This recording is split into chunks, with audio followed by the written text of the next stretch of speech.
Hello everybody. Today let us discuss B plus trees. B plus trees are extensions to B trees. So B trees we have already discussed in another video.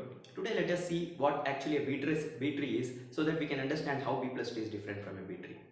A B tree is a multi-level indexed search tree in which all the keys are at the same level, that is the leaf level. It is a completely balanced tree and it provides a very efficient random access to the data records that are present in the hard disk. So in practical applications, the data records will actually be stored in the hard disk, and since the operating system assigns storage space for storing this data records, the data records might be scattered anywhere in the hard disk. So they need not be in one single place, so the data records might get scattered in various places in the hard disk. So let us consider an application in which let us assume that it has some primary key which is an integer number, and let us assume the primary key of this particular data record is 52, and there is another record which is stored in some other location which has a primary key of 16, then another record which has a primary key of 5, another data record which has say 75. So these are the keys of the data records. When we have to search for these data records, since they are scattered in the hard disk, it will be very difficult for us to know where these data records are present. So therefore we construct a search tree which will assist us to access these data records in an efficient way. One such search tree is nothing but B tree, which is a very efficient search tree. So a B tree has certain properties. B tree is a multi-way search tree in which every node of a B tree will have m number of keys, where m is called as the order of the B tree. A B tree node is like an extension to the node of a binary search tree, wherein a binary search tree has one key with two search paths. A B tree's node has m number of keys with m number of search paths. Okay, so a B tree node will have m number of keys, k1, k2 up to km, where k1 is less than k2, k2 is less than k3, so on and so forth, km minus 1 which is less than km. The maximum number, and in between each one of these keys you can have a descendant tree, okay, wherein the keys will be greater than k1 and less than or equal to k2. Okay, so therefore there will be a descendant to the left of this k1, wherein the keys will be less than or equal to k1. Here you will have another descendant tree in which you will have keys greater than k2 and less than or equal to k3, so on and so forth, and the last descendant will have keys greater than km minus 1 and less than or equal to km. So a B tree of order m consists of m number of descendants at most. That is the maximum number of descendants that a B tree node can have. Also there is a restriction on the minimum number of descendants that a B tree can have. That is, a B tree of order m should have at least m by 2 number of descendants. So this is how we construct a B tree. The construction of B tree we can refer in the other video.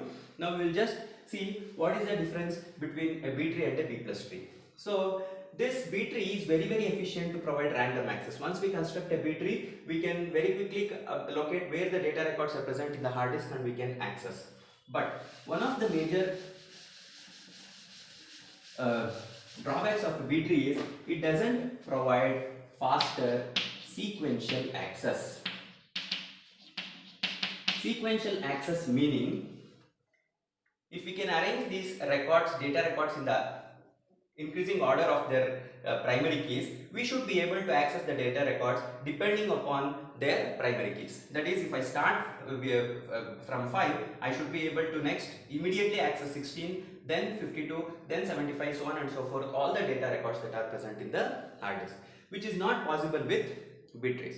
So this problem is addressed in B plus trees, so that B plus trees can provide efficient sequential access as well as random access. So what happens in a B plus tree? In a B plus tree, basically what we do, since we want sequential access to be efficient, if the records are scattered like this, it will not be possible for us to provide a efficient sequential access. So therefore we should keep the data records also together so that sequential access will be efficient. But we have already known that it is practically impossible to keep all the millions and millions of data records in one single place in the hard disk. Obviously they needs to be scattered. So what we try to do is we try to keep as many data records as possible together. Just like we construct blocks in a B-tree node, the same concept we apply here also. And what we do is, whenever we are storing data records, instead of storing one data record in one place, we will be allocating a block of memory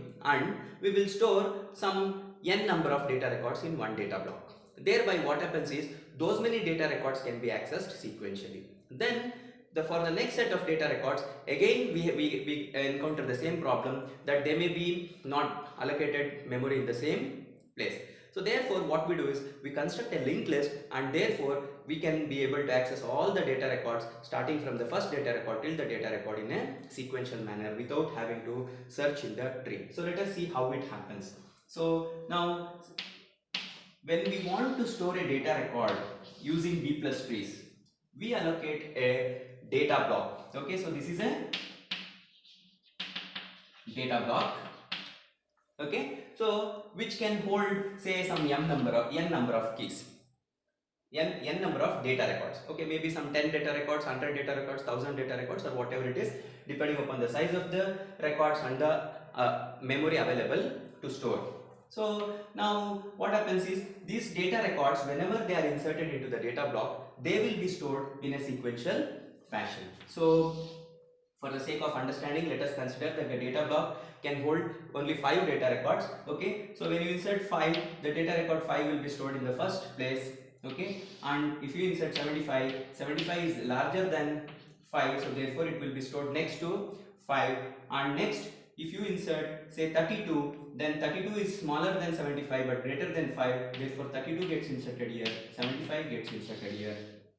Okay, so next, if you insert 54, so 54 will get inserted here, 75 gets pushed here, and next if you insert, say, 96, then 96 gets inserted here. So this is how the data block gets filled. So now what happens is, when you want to search for any one of these records, or you want to access all these data records sequentially, very quickly we can get all the data records in a sequential manner. But when you try to insert a new data record into this data block, this is already full because it can hold only 5 number of data records and 5 records are already inserted. So now the problem arises. Let us assume that this is block 1 and block 1 is stored here in the hard disk.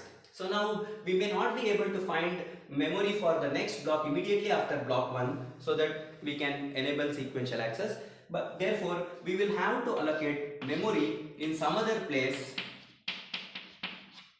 which may be far away from block 1. Okay, so what we do is we allocate memory in some other place which can accommodate 5 data records. Okay, and what we do is, instead of simply inserting data records over here, we will split this data block 1 just like the same way we do for B-trees. Okay, in B-trees what we do, whenever the block overflows, we will split the data block into 2 blocks so that each one of them will have half the number of keys. So here also we will split the data block so that each one of the blocks will have at least half the number of records. So what happens is, so now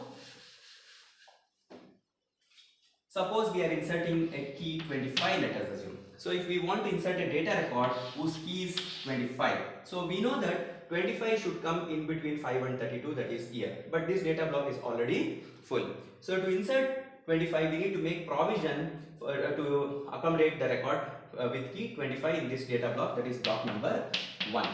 So what we do is we divide this block into 2 parts. Okay, we divide that block into 2 parts, and since in a computer program it will be integer division, when we divide 5 by 2, one of the block gets 3 records, the right side one, and the left side one gets 2 data records. So 5 and 32 will be present here, and the remaining data blocks 54, 75 and 96 will be moved to the next data block, and the data record with key 25 will be inserted here, 32 will be here. So now this is block 1, this is block 2. We will connect these two data blocks by a link, okay, and thereby these data records form a linked list. So now what happens, whenever you want to access these data records in a sequential fashion, there will be a B tree which will be sitting on top of these data records. Using that B tree, we will come to the first record. Okay, once we come to the first record, we access record number 5, 25, 32, and after 32, we can immediately, using this linked list, we can go to the next block. We'll access 54, 75, 96, so on and so forth. So how many ever number of records we insert, we form a linked list of data blocks in the hard disk like this, and thereby we will allow sequential access to be efficient, and random access will be efficient because for these data blocks we will construct a B tree. So how do we construct a B tree on top of this? We will take the largest key in, say, this both the data blocks 32, 96, just like we did earlier, okay, and there will be a pointer pointing from the left of key 32 to this block 1, okay, which tells that all those data records whose key value is less than or equal to 32 is present in block 1, and this tells all those data records whose key value is greater than 32 and less than 96 is present in block 2. So thereby this provides a efficient random access, and this linked list provides efficient sequential access of the data blocks. The same concept can be applied when more records are inserted, okay, and the order of the B tree node and the order of the data blocks need not be the same. Meaning here, if you assume that the order of the B tree is 4, then it can accommodate 4 keys at most, not more than 4 keys. The data block may accommodate more number of keys. Okay, it may accommodate, say, not keys, records. It may accommodate 10 records, 100 records, or 1000 records. Here we have assumed it will accommodate 5 records. So now, as long as you insert 2 more records into either of these 2 blocks, the data blocks will not overflow. They will not be full. So therefore, you can keep inserting data records into this block, and those keys will not be included in the B tree. Say, for example, if I include 2 more data records, say 19 and 8. So 25, 32, 19, 8. So these 5 data records get inserted here, and no key will be pushed into the B tree. So it still tells that all those data records whose keys are less than 32 are present in block number 1, and therefore in a random way, from the top of the tree you come to this particular block, you will find all those data records whose keys are less than 32, if at all they are present in the database. Okay, so now you try to insert one more record. Let us assume you try to insert 27. When you try to insert 27, there is no space for this data block is already full. So once again we apply the same logic. We will allocate one more block which can accommodate 5 records. Okay, so somewhere in the memory, block 3. Okay, and now we have to be very careful how we form the linked list of these data records in the hard disk. Okay, so now when we split, this one will get 2 records and this one will get 3 records, 19, 25, 32, 19, 25, 32, and 27 now will go to block number 3.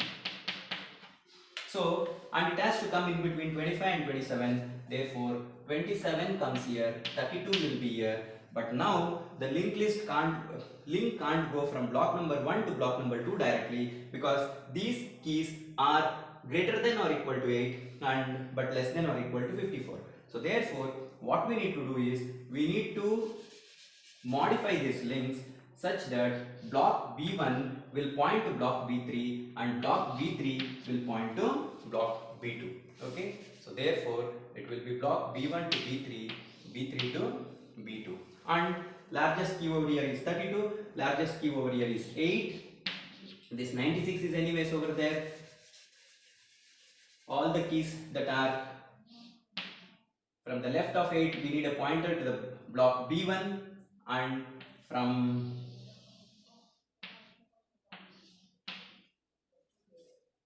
between 8 and 32 there will be a link to block B3, and between 32 and 96 there will be a link to block 2. So now you can see all the records whose keys are less than or equal to 8 are present in block 1. That link is pointing accordingly.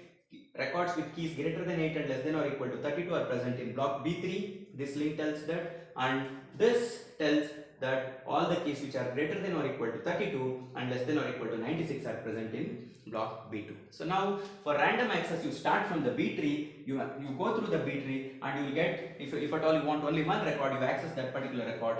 If you want a sequential access, you start from the tree, come to the first block, 5, 8, then go through this linked list. Here you come 19, 25, 27, 32, then you go through this linked list 54, 75, 96. So even all the data records can be accessed sequentially, and the B tree provides efficient random access. Therefore, B plus tree combines both the concepts of B trees and a efficient sequential access to access the data records which are present in the hard disk. Thank you.